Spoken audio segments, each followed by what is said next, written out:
ফাঁকা পড়ে আছে পাথর রাখার মাঠ, বন্ধ রয়েছে পাথর ভাঙার মেশিন, অথচ একসময় কর্মচাঞ্চল্য ছিল শুল্ক স্টেশনে।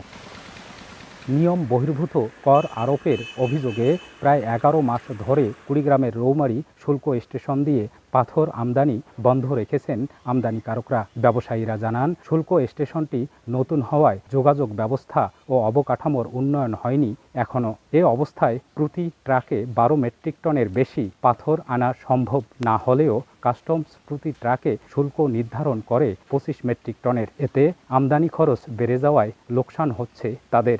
গত অর্থবর্ষ থেকে আমাদের 12 টনের জায়গায় 25 টন ডিউটি নির্ধারণ করে রংপুর কমিশনার। তারপরে থেকে স্থানীয়ভাবে আমরা ব্যবসা বাণিজ্য বন্ধ করে ফেলছি।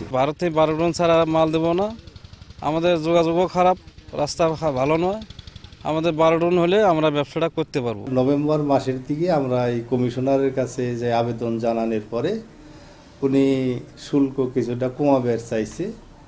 তো যদি উনি এই শুল্কটা কমায় ট্যাক্সটা, তাহলে আমরা আবার পাথর আমদানি করতে পারবো। এদিকে শুল্ক স্টেশনে কাজ না থাকায় বিপাকে পড়েছেন সেখানকার শ্রমিকরা। পাথরের ব্যবসাটা অনেক দিন ধরে বন্ধ থাকাতে আমাদের এখানকার মানুষের ভোগান্তি অনেক বেড়ে গেছে। অনেক মানুষ এখানে যারা শ্রম বিক্রি করে আসলে সংসার চালাতো, তারাও এখন মানবতার জীবনযাপন করতেছে।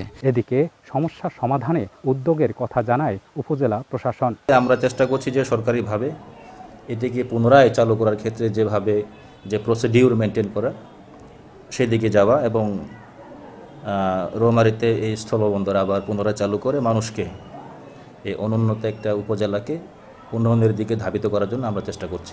2018 সাল থেকে রৌমারী শুল্ক স্টেশন দিয়ে আমদানি রপ্তানি কার্যক্রম শুরু হয়। বাদশা সৈকত, সময় সংবাদ, কুড়িগ্রাম।